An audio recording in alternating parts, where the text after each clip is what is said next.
Hello everyone, this is Tirana Connectivity Forum 2020. I am Loneta Progni, journalist at Euronews Albania, and I'm happy to be the moderator of this side event dedicated to youth in Western Balkans. This side event of Tirana Connectivity Forum is entitled The Jugend, Schafft. That means youth can do it, because we believe that youngsters from Western Balkans can do it, and they will do it for a better region and for a better Europe. Without losing time, I pass the virtual floor to Ms. Krisela Hackaj, Executive Director of Cooperation and Development Institute, and then to Đuro Blanuša, Secretary General of Regional Youth Cooperation Office, for the opening remarks.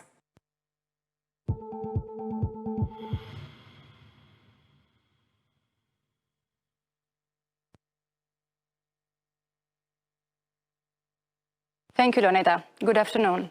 Welcome to this side event of Tirana Connectivity Forum dedicated to youth.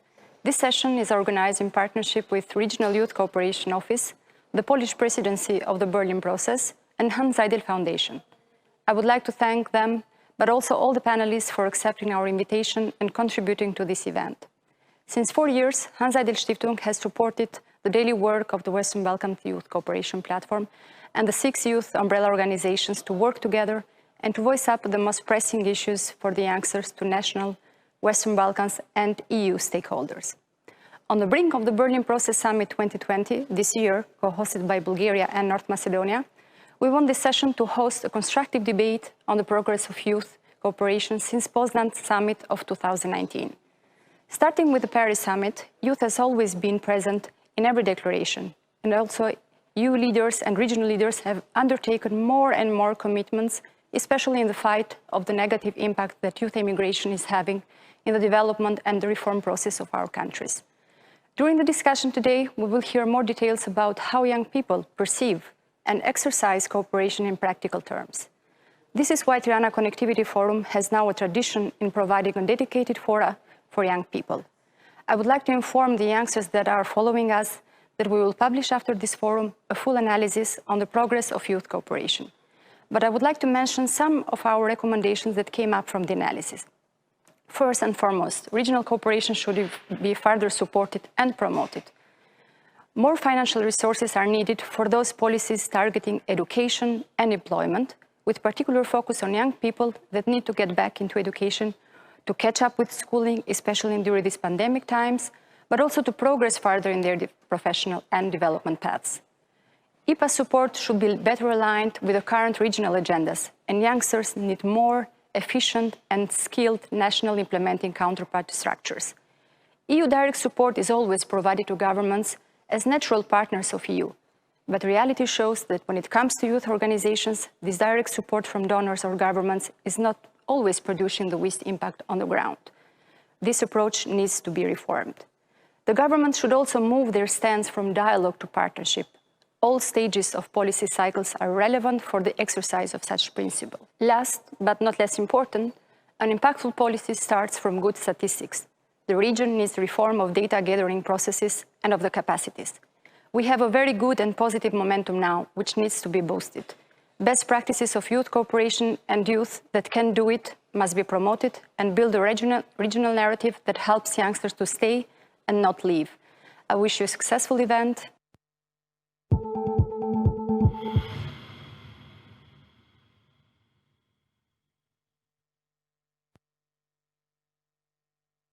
So good afternoon, my name is Đuro Blanuša, I'm the Secretary General of RYCO. It's really great to be here with you, great to be here on the screen with you, great to be for the 4th time on the Tirana Connectivity Forum, and this is really unique and a great opportunity for all of us dealing with regional cooperation to a little bit look back, reflect, take the stocks on what has been done and what progress has been made, if any, in last year, and also to discuss together with you, with many relevant stakeholders, on how we can move forward and do our best to improve situation here in the Western Balkans. As I'm having only 5 minutes, I will try to be as concise and as clear as possible so that you also have more time for your, I hope, fruitful discussions later on. Poznan Summit, I guess that we all know that RYCO is one of the most significant results of the Berlin process, and with that honorable title that goes also the huge responsibility and goes also a certain idea that as one of the concrete results, we also need to deliver a lot. And this is what RYCO was doing in the last 3 years. And I can say that in each and every summit, Berlin Process Summit, RYCO has been well recognized, and we have managed to gain a lot of political support.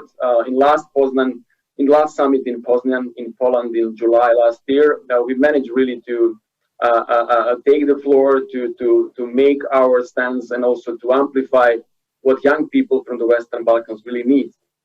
That was also opportunity to discuss with our main stakeholders different plans, different ideas that we had for this year, for 2020.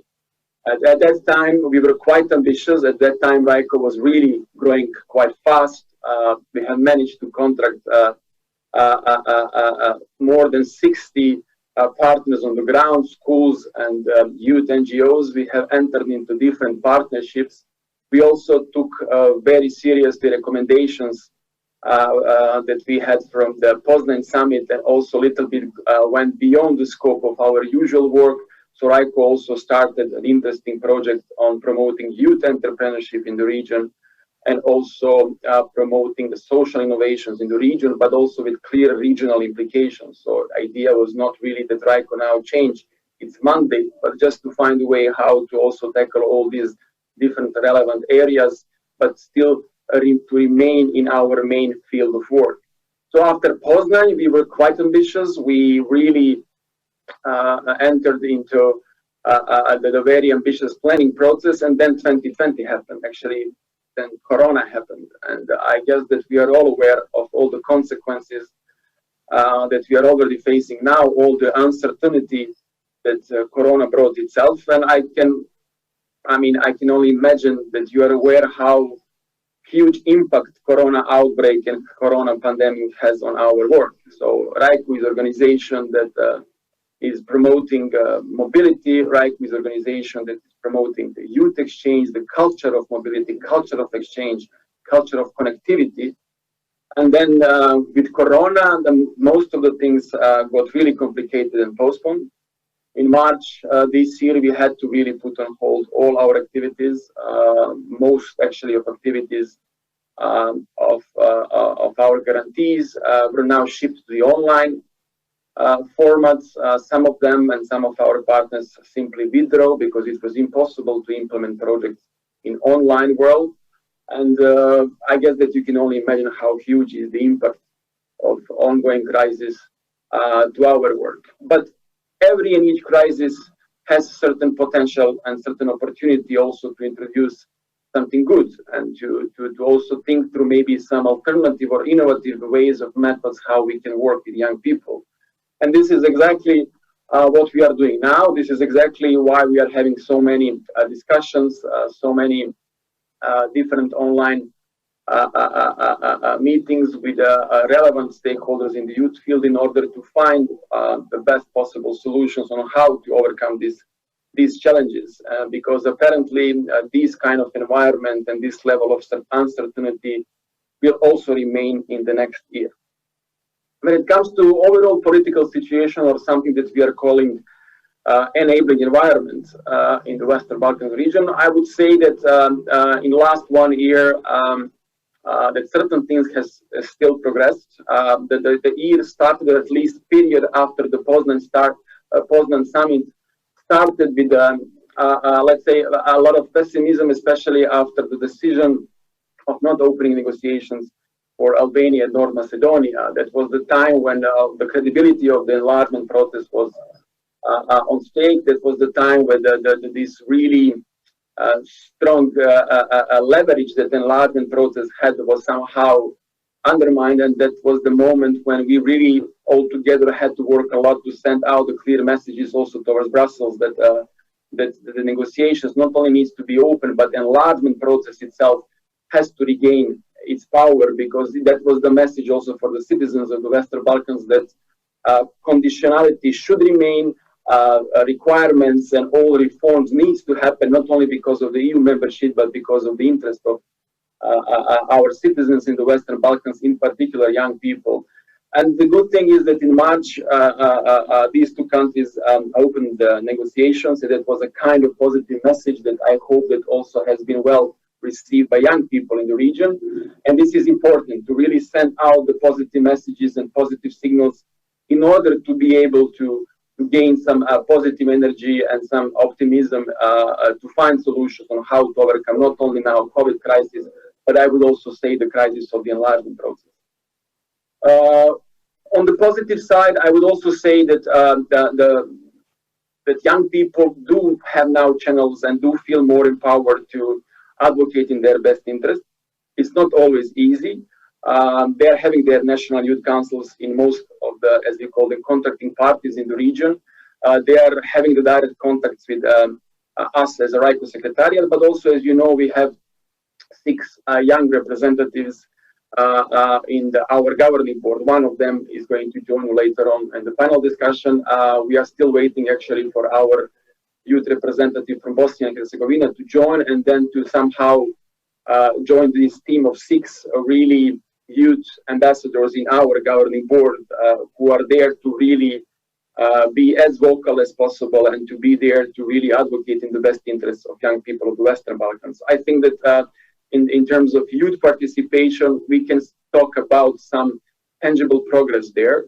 However, the main mission of RYCO, as I said at the beginning, is somehow hit hard with all these crises, and I just want to believe that together with our partners on the ground, with the youth organizations, with the national youth councils, we are going to be able to find some innovative and alternative solutions to not only fulfill this intermezzo in between crisis and something that we should call normality in some years from now, but also to find some creative solutions on how youth cooperation and how youth exchanges can be also implemented online.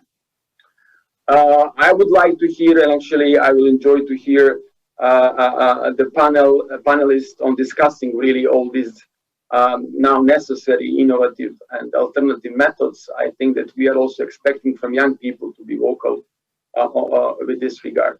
So not to take too much time anymore, I just also feel the need to really thank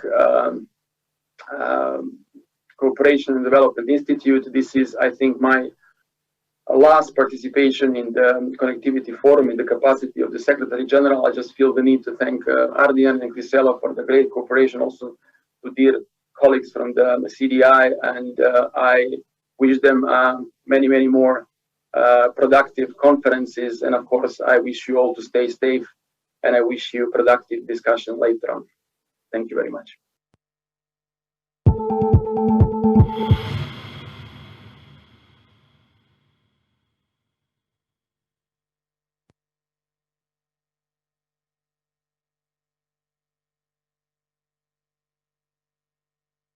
Of this side event, Mr. Gjorgi Tasev, Advisor for Youth and Sport at the Office of Prime Minister of the Republic of North Macedonia. Hello, Mr. Tasev.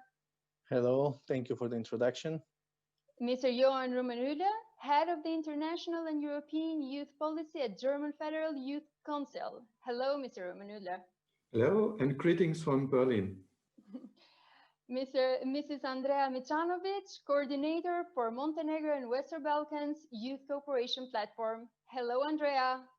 Hello, everyone, and greetings from cloudy Montenegro. Thank you for being part of Tirana Connectivity Forum 2020. But before we start with the questions for our panelists, I remind you that we are live streaming on Euronews Albania YouTube channel and official page of Cooperation and Development Institute on Facebook and Twitter. So everyone can send us questions during the event, and I will select some of those and direct to the panelists. And now let's start with the first question that goes for Mr. Tasev. How will the North Macedonian presidency of the Berlin Process support the Western Balkans youngsters to make a better region? Thank you once again. First of all, I'm glad to be part of today's event.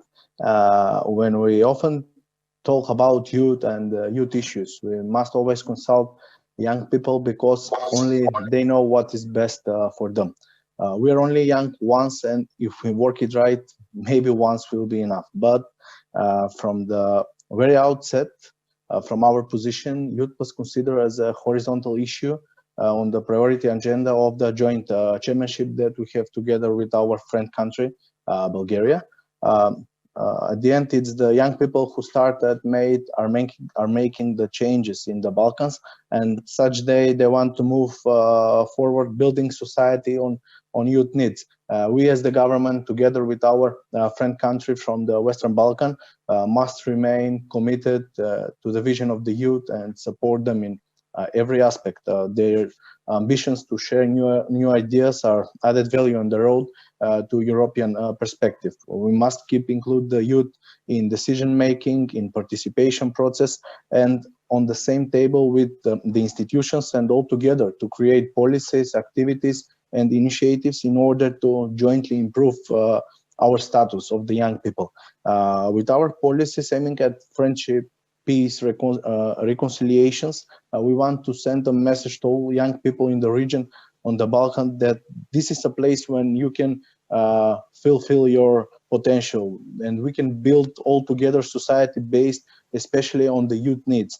We together with all friends from the Balkan want to build that, and where we can proudly say that all our differences are our biggest strength, and where European perspectives are our biggest responsibility.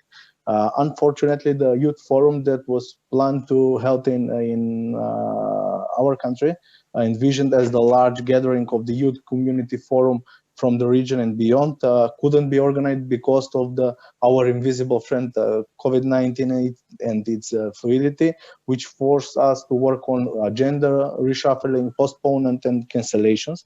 But there is always a saying, when one door closes, another one opens. So it's true that the pandemic limited our movement and possibility of large gatherings in person, but thanks to the development of the technology, we can be closer than ever. Again, youth voices can be heard through computers, through digital tools, and it's easier than ever to take part in an event that is organized on the other side of the world, for example. Nevertheless, the shift in agenda did not influence its position nor the importance of the youth on the priority agenda. Youth-related issues are still topping our priority list. So I would like here to highlight a few important aspects that have been made in the past years, which will seriously contribute to improving the status of the young people, not only in North Macedonia, but also in all countries from the Western Balkan. First of all, I'm really proud to say that we finally, after 30 years from the independence of the country, we adopted a law on youth participation and youth policies, which guarantees the participation of youth and youth organizations, with young people sitting on the same table with the institutions and making decisions together, especially for improving the status of the young people. For the first time, there is a definition that what is a young person, what is youth work, what is youth participation, what are youth workers, is the commitment of youth infrastructure development enough, should we take step forward. There is definition of what is youth policies, youth officers, youth council, youth organization, register, research center, etc. Also, I want to mention this, and it's good to be, the role model that we want to be is that North Macedonia is the first non-European country who introducing a fully fledged youth guarantee scheme. We are not part. We are still not member of the European Union, but we implement youth guarantee scheme, and all of this employment, further education, internship that are involved in youth guarantee are key to the successful integration of the young people into the labor market and reducing the outflow of educated staff from the country. Also, we adopted a new law, internship. Young people have the opportunity to gain practical work in companies for a period of 6 months and to be paid for it, and employers to recognize qualities of staff who will be permanently employed. Also, I would like to mention here that in order to contribute the promotion of the conditions of the equality, equity, inclusiveness, equality between men and women, inclusion of various identity, cultural, ethnic communities, and vulnerable or marginalized groups in society. The government of the Republic of North Macedonia adopted the National Strategy for Development of the concept of one society in interculturalism. And our motto that we are promote from the past year till now and in the future is that we must be committed to the role of the young people in building promising and progressive societies, to include them in more social aspects and not allow young people to be an echo. They must be a voice. Also, regional cooperation is a great opportunity to boost European Union-related reforms in the Western Balkan countries, including reform of public administration, raised question of judiciary, position of youth, corruption, nepotism, and it's an opportunity to bridge the gaps between the countries on different stages of their accession process. We must be clear about the important priority areas for youth in the regional, we must work all the countries from the Western Balkan together, especially on the issues like youth employment, youth participation in decision-making, brain drain in the region, and youth policies. And this can be done by institutional planning, development of strategy, action plans, not only on local, national, but also on a regional level. We must create cooperation programs between all countries of the Western Balkans.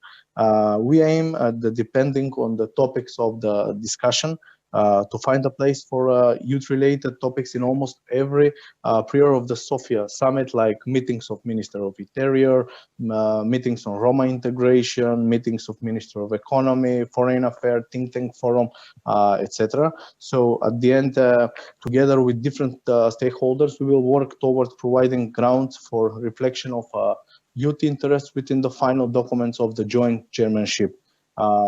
It's crucial to reach a mutual understanding on how to address key challenges and priorities together, how to bridge the gap between policies and practice, and how to provide effective mechanism for young people's voice to be heard. Our common commitment to the whole Balkan and the countries of the Western Balkan is to strengthen the foundation of the bridges that connect the countries of the region, and through the co-chairing of the Berlin process to move forward together, all countries from Western Balkans to move forward together. This is a big responsibility, but this is a real chance for us and for the Europe. And this is, like a real example. Member state of the European Union and the candidate country for your EU membership can unite and work together in the interests of the region. Thank you, Mr. Tasev. We're happy that youth will be as well high in the agenda of your Western Balkan Summit 2020, and especially about the importance that you give to the involvement of young people in decision-making processes. We hope these positive examples from North Macedonia will be implemented even in other countries as well. Meanwhile, with the same message, the Jugend Schafft does, youth can do it, in the same day, young people from European Union have gathered in the EU Youth Conference in Berlin. Here, we are in Tirana at the Connectivity Forum discussing same topics, also for the Western Balkans youngsters. So, Mr. Rummenhöller, are Western Balkans included in the European Union Youth Conference? And how can we strengthen the cooperation among European Union and Western Balkans youngsters? Also, thank you again for the invitation, and also congratulations to North Macedonia that they have an active plan also to support the youth organizations, youth council, and youth activities in your country. Yeah, today is a very important day also for the National Youth Council, but also for the German government. As you know, Germany has the presidency of the EU, and every presidency is organizing a European Youth Conference. And they are doing it together with two other countries, because we are discussing about the trio presidency. Now, Germany is doing the first step with the youth conference this weekend in Berlin, and then Portugal and Slovenia following next year. And yeah, we have also the problems with COVID-19 pandemic, and so it was planned to have a big youth conference in July in Berlin, and it was planned also to invite people from West Balkan, because for us, West Balkan is a very important region. It's not the opinion of all EU countries, but for Germany, the West Balkan countries are very important partners, and also we have the opinion it's very important to discuss not about young people in West Balkan, but with young people, and to invite them wherever it's possible to activities. And then the decision was to have a conference in October in Berlin, and to have a conference with less participants, not 6 people from West Balkan, but with 3 representatives. And then 3 weeks ago, it was changed because of the problems we all have now with traveling. And so we have an online conference, which is again open for a lot of people in the EU, but also in West Balkan and Eastern Partnership. But I saw on the list that not every country in the West Balkan is sending participants to this online conference, because the problem is that our government is responsible for the youth conference and inviting also young people. They send the invitation to the government in the other country, and the government decide who is the participant. And so I saw that for example, Albania is not on the list, but Andrea will be a participant, and also from Serbia and from other regions will take part. But for us, it was no question to also include West Balkan to the youth conference, and we are also in contact with Portugal and Slovenia to make it clear that also for the other youth conferences, West Balkan countries have the chance to take part. But in general, it's a problem of these youth conferences that the governments decide who are the participants, and only the EU countries are official participants, and then they will decide who are the extra countries. And so it's on our agenda to change it, and but I'm not sure whether it's possible. And so one very important part of the youth conference is the discussion about youth participation and how young people can be more active also in the EU youth dialogue, and how can they have more influence on decision-making in EU. But it's a very good format. West Balkan is not official part of it, but we are also working on it. Maybe it will be one result of this trio presidency to have an instrument how young people and youth structures in the region can be part of this youth dialogue. So we have 11 very important youth goals. It was a decision of young people in EU 1917 and 18, and now we are working with these youth goals in EU, and every youth conference have a special topic, and as is discussing special youth goals during this weekend, we'll discuss about youth participation. But in general, youth conference is only open for some representatives from the countries, and we must speak about more possibilities to bring young people together. And I'm also happy that the German government decided to support RYCO also next year. And this is one important step. And also Germany will take over the chair of the Ministers' Committee of the Council of Europe in November. And know that also our foreign ministry is discussing how can the West Balkan be more active in the cooperation and the financial support of the Council of Europe? Because we have two very important institutions which are supporting young people. It's the European Union with the mobility programs, but we have also the Council of Europe with two youth centers in Budapest and Strasbourg, and also with the European Youth Foundation, which is supporting the cooperation of young people. And we must discuss how can we use it more in the bilateral cooperation. And so one important point of our work as National Youth Council, and we have several resolutions about it, to invite all our member organizations to be more active in a direct youth exchange.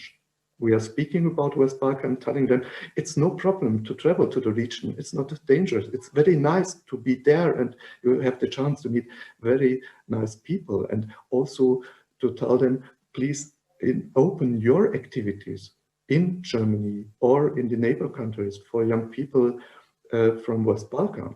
I know that there are problems with mobility, with visa, and so it's not every time very easy, but we must start to speak about the possibility to invite the people to direct activities. And we have also the chance to use other international institutions. The German-French Youth Exchange Office, for example, sent an open call today to all structures that they will offer again money for next year for activities between France, Germany, and countries in West Balkan. And it's very interesting budget to 20,000 euro per project. And so there are a lot of possibilities, but I'm sure that not every person, every structure knows which possibilities are existing and which funds can be used. And for us, it's also important to know that German foundations are supporting also these youth activities in West Balkan. And so this is therefore also thank you to the political foundations working in Tirana or Skopje or Belgrade, that they are supporting the youth cooperation and advise to governments in questions of youth policy. Maybe this is enough for the first time. Thank you, Mr. Rummenhöller. We are very sorry that the pandemic postponed many plans that German Federal Youth Council has made to include the Western Balkans. But however, we are very happy that is part of EU Youth Conference in Berlin, and we hope we will be included in the next EU Youth Conferences in Slovenia and Portugal. But now we come back in the region. Mrs. Mićanović, you are young and have been working with young people in region, and you know well what are their needs, their aspirations, their plans for the future. Are Western Balkans youngsters working for a better future in the region, and what is averting their work toward achieving this? Thank you very much, and good afternoon, everyone, from my side as well. It's a great honor to be here, I think, to attend Tirana Connectivity Forum for the third time in a row, I think. And for me, as a young person, it's really encouraging to see that such important events as Tirana Connectivity Forum is, as EU Youth Conference is, are still taking place despite the current crisis that all of our societies are facing. Answering to your first question, I would say yes. Young people are contributing to making the region better. And I would also add that they are doing it more than ever before. Why do I say more than ever before? Because now, indeed, more than ever before, youth cooperation and the importance of the role of young people in the region is more than ever before put into the focus of the public discourse in the region. And now, more than ever before, young people are both institutionally and systematically supported towards the path of making our region better.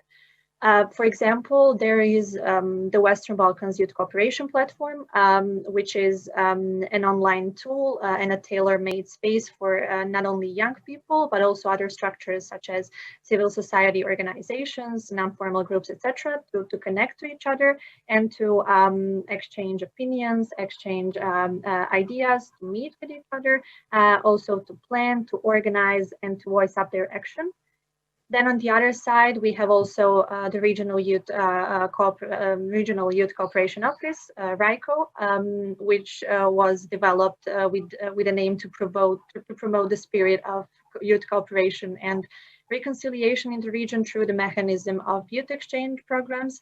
And I don't know whether Đuro was talking about it because I couldn't hear his speech at the beginning, but I will just shortly mention what I, as a young person, highly appreciate regarding RYCO is the principle of co-management, which is present in the governing board, meaning that in the governing board there are 12 people, 6 of them are youth representatives, and their voice is equally taken as the voice of other 6 officials, also government officials from the Western Balkans, also sitting in the governing board. And all these structures that I mentioned, and a lot of them that I did not mention right now, but are existing and are really supporting youth cooperation, youth participation in the region, send a message that youth participation will not be reached in its real sense unless we include young people sincerely in a way that they are given a place at the table where decisions are made. Unless their opinion is taken into consideration when creating policies that directly or indirectly affect young people. And as Mr. Tasev said at the beginning, and I completely agree, at the end of the day, we, the young people, are the ones who understand our needs, our desires, our issues and obstacles that we encountered the best. And therefore, we are the ones that will direct the process of creating policies in the best manner possible. But on the other side, and coming to your second question, even though I think that the level of youth participation has increased over the past years, I also think that there's a huge room for further improvements. And therefore, I think that there are a lot of factors that avert young people from being active and participating in decision-making processes. For example, and firstly, and for me most importantly, I think that young people lack information. And here I really want to draw attention to those young people from rural areas, which are generally young people with fewer opportunities, and especially now when our everyday lives are digitalized. And we must always bear in mind the fact that not all of, and a huge number of young people do not have a hindered access to internet or do not have an internet access at all, which is also affecting not only education process of young people, but also the processes of youth participation. Secondly, as someone working with young people on a daily basis, and as a young person myself, I also think that when it comes to youth participation, young people, apart from what we all know, aren't enough involved in decision-making processes. But young people usually have an impression that even when they are involved pro form, which means that they are involved so that decision makers later can say, okay, we consulted young people. But it does not matter if we do not consider or take into account their opinion when creating policies. That's another problem. The third problem that I would like to stress out this time is political situation in the region, because I think that it also affects the way young people perceive their role in the region, in a way that political crises that occur in our societies very often. I can speak for Montenegro, so current political situation isn't that good, and it really affects young people, plus the current health crisis. So with those political crises, youth issues are pushed at the bottom of government's agendas on one side, and on the other side, those constant negative rhetorics about our region and the perception of our region as a barrel of gunpowder, it really affects the attitude of young people towards our region, because young people lose hope and they see it really pointless to invest in the region when there is no hope that it will become any better. And finally, what I would like to mention at this point of time is that I think that the cooperation between civil society sector and the governments should be improved, because civil society organizations are all often perceived as only representatives of the voice of young people, and are also usually perceived as the opponents of governments. And my opinion is that unless these two structures come together, we cannot hope that we will move forward, at least when it comes to young people. So these are negative aspects, but I would like to finish optimistically and to go back to what I was talking about at the beginning. I think that young people have never been more active, and that the possibilities for their active citizenship are increasing every day. So I'm at disposal for any questions further. Thank you, Andrea. It's inspiring the work you have been doing in enhancing youth cooperation, advocating for youth issues, and voicing up these issues to policymakers.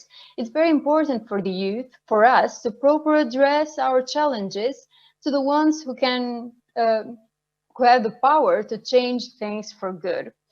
We have finished this way the first round of the questions, and now we have received some other questions from the audience. So we start with you, Mr. Rummenhöller.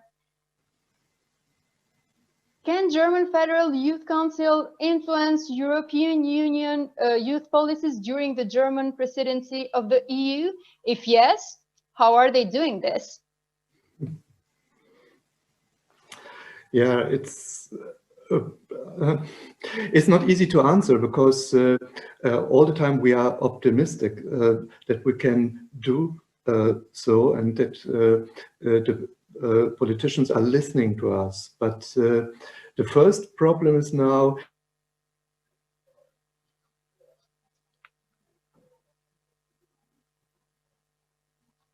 a lot of real meetings, and we are losing also the relation to the European Parliament. And so we need more direct contacts and meetings to influence actively decision-making processes. And so we see that it's more difficult now to influence the German presidency.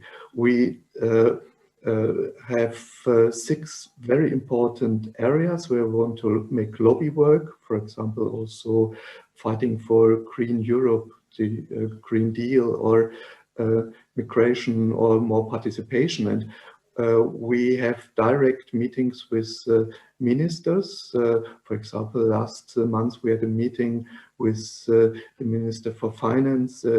In 2 weeks we have a meeting with the Minister for Environmental Affairs. So we are in direct contact with them, and to these meetings we invite also the representatives from the European Youth Forum to have also the European perspective now in the discussion. So and maybe this week, and with the European Youth Conference, we are also in contact with politicians, member of the European Parliament. Also Angela Merkel will send a video, and she planned to be at the Youth Conference, but now there's the European Summit, and so she is very busy outside of Berlin. And it's the first step, but we are in contact with the Youth Council from Portugal and Slovenia. They are also in Berlin this weekend, and will discuss how can we continue also next year. We can also only make the first step, and we see that we need time, but it's necessary to be in contact also with the other decision makers in the 2 other countries. So a little bit optimistic, but we thought it's easier. Okay, thank you. Another question from the audience for Mrs. Mićanović. What COVID-19 affected mostly in the daily life of young people? Thank you. It's a hard question because we are witnessing that every day the crisis is affecting all aspects of our lives. And I think that young people are affected the most because they are in the process of maturing and growing up. But as someone working mostly in the field of education, non-formal education, I would say firstly that education was affected the most by the crisis. Because firstly, even before the crisis, education in the Western Balkans was perceived as poor, and it was really necessary, and an urgent need to react in the field of education was present even before the crisis.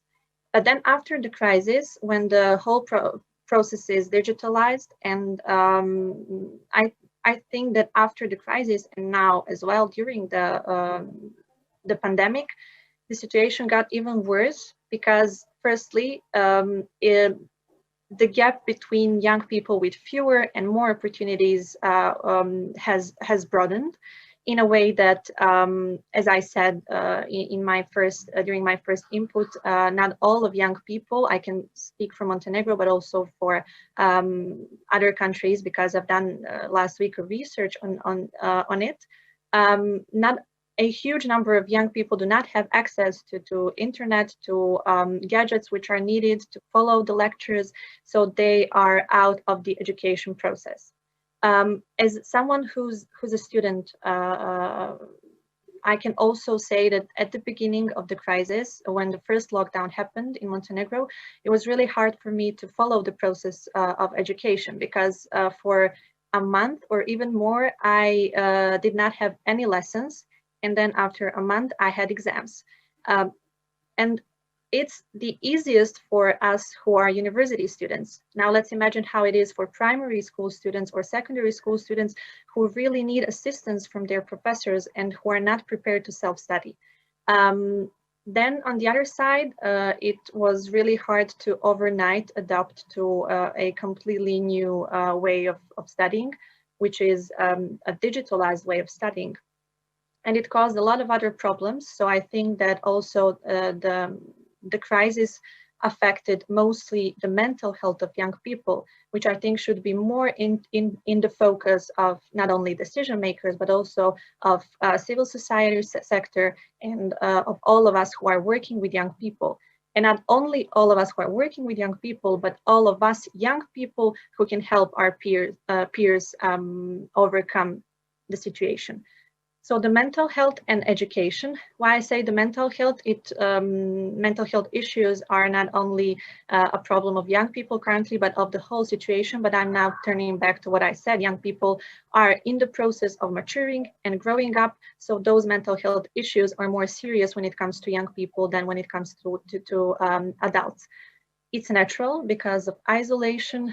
It's natural to have mental issues because of restrictions on movements, because of social distance, because of uncertainty, fear for the future, fear for the loved ones. But that is why all those who can help in this field need to react promptly and now.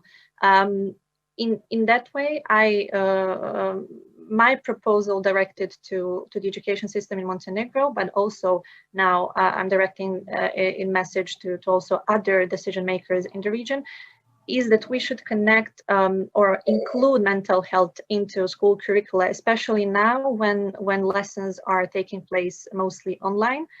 So we need school psychologists and also professors to understand that other dimension of their work. So they need to mentally assist their students, maybe to organize individual consultations online or to organize some group workshops which will support young people and help them overcome those mental issues. But that's also an aspect that should not, and the dimension of the crisis that should not be forgotten. So education and mental health, I would say, that are mostly affected, but also I do not want to underestimate other negative effects of the crisis on other aspects of our lives. Of course. Another question for you, Mr. Tasev. How to capitalize on youth energy and common will for progress to create the social cohesion our region desperately needs? Excuse me, there is some interreference with... Of course. Yes, sorry. To repeat the question. Yes. Okay. How to capitalize on youth energy and common will for progress to create the social cohesion our region desperately needs? Yes.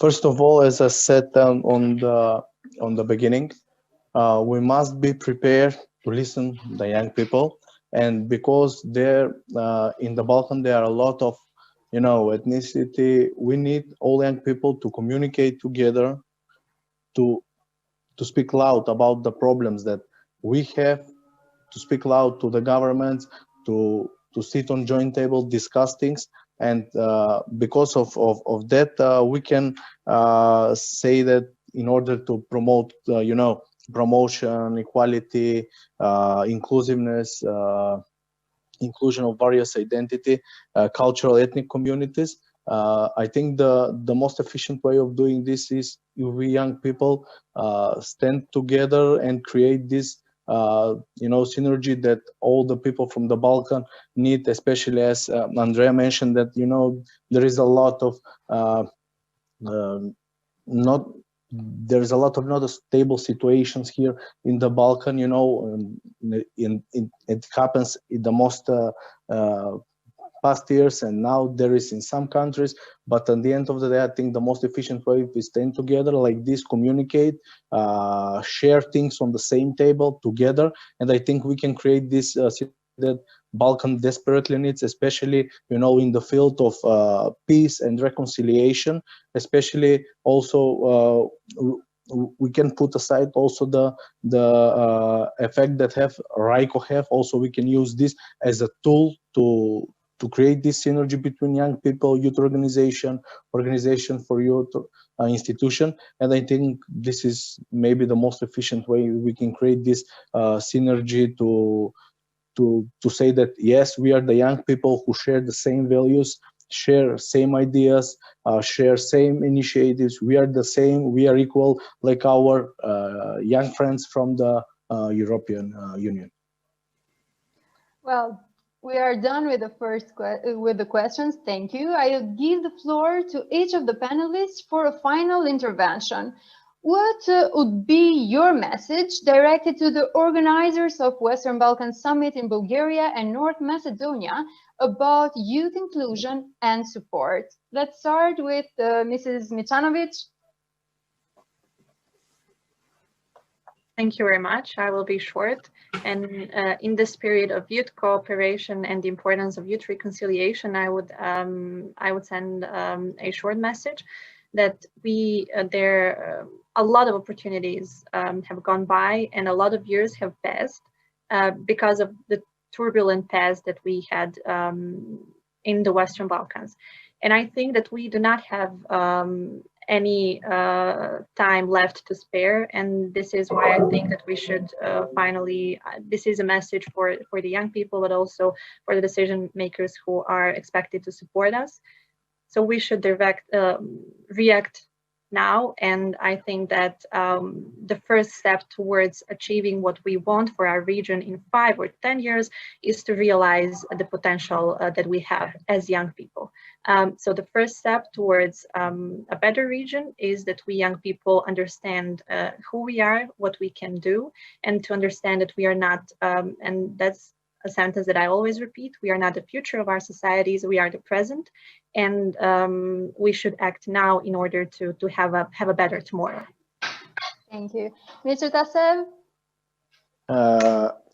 I will stay by what I said in the beginning, my final message to the all young people, because I'm also still young, so it will be that when we talk about youth, young organization, besides if they are coming from civil society sector, institutions, we must work together, we must be involved in every decision-making process, we must respect each other, we must speak loud about our issues. And at the end of the day, I will say that we are the young people who know what is best for us, and we are young ones, and if we work it right, yes, maybe once will be enough to create this perspective that this region desperately needs. And I think with this futuristic perspectives, ideas, energy we have, that all the young people from the Balkan, I think we can proudly say that yes, we are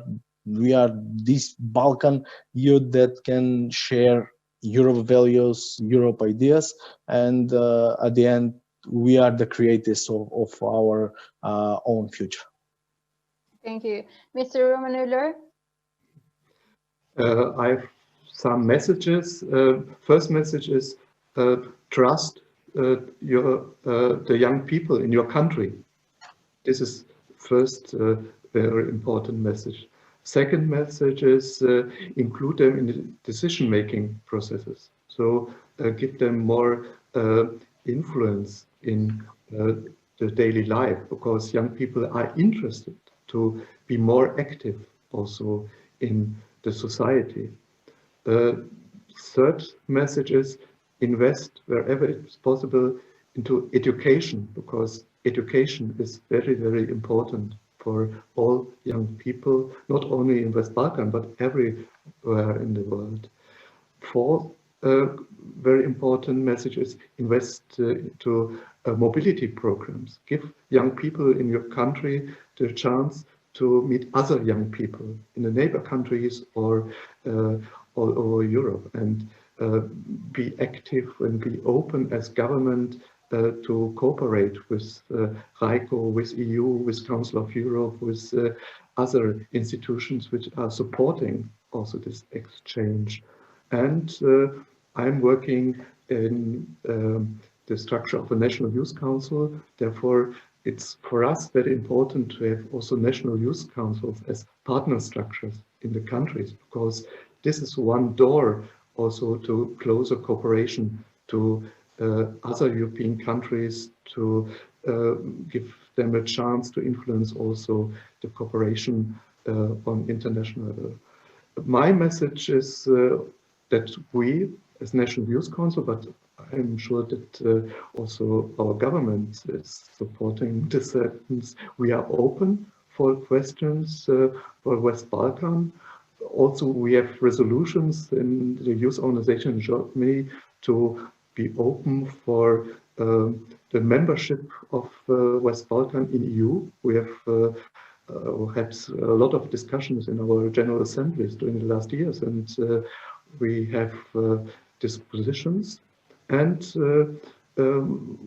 later, when I meet the people in the EU Youth Conference, I would speak with the colleagues from Portugal and Slovenia about this conference, and we will discuss how can we put West Balkan and young people in the region on the agenda also next year. And I want to invite you, if you have time, to be part of the opening of the EU Youth Conference. It is a conference in Berlin, but 5 o'clock Berlin time. You can see it in a channel. Also, maybe we can inform people where you can see it. But we produce also a short video. What is a youth conference and how it's working and how it's functioning in the cooperation Germany, Portugal, Slovenia. It's only a short video, and maybe it is interesting enough to be part of the opening at 5 o'clock, and then you can join this conference. Thank you very much. Thank you very much for being this part of this panel and for your inspiring messages. Now we will see the short video Mr. Rummenhöller said from EU Youth Conference, what it is and what will be the main theme of this year, and then we will leave the floor to Mr. Hackaj to officially close the edition of Tirana Connectivity Forum.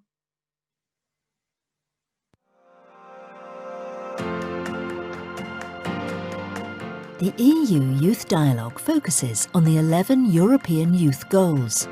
They bring together the demands and wishes of young people for a European youth-friendly society.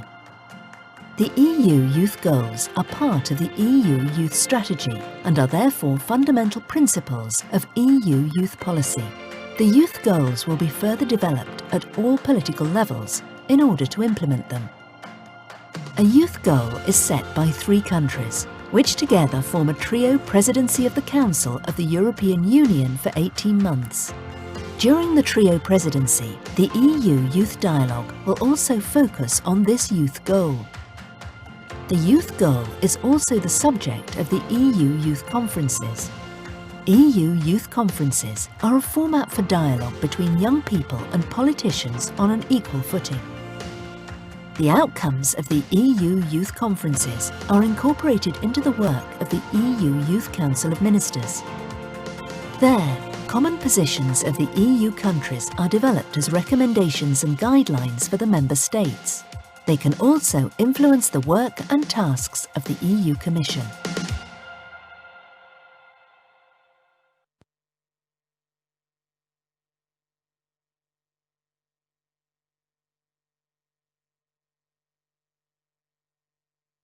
Tirana Connectivity Forum has closed its second day, and TCF 2020 is over, and now we will start the work for Tirana Connectivity Forum 2021.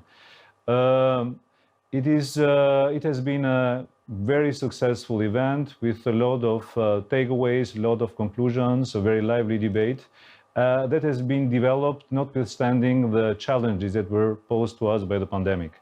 I'd like to resume some of the main lines that we at Cooperation Development Institute took off from the debates, even if we will produce, as usual, the final report. Some of the main notes that we took is this focus this time on cohesion with the EU and inside the Southeast Europe 6. And here I refer to the address of Commissioner Varhelyi and to the amazing speech of Mr. Soreka and the announced package for social cohesion and social support in Albania for the next year, 2021. This was really, really incredible and very, very welcome.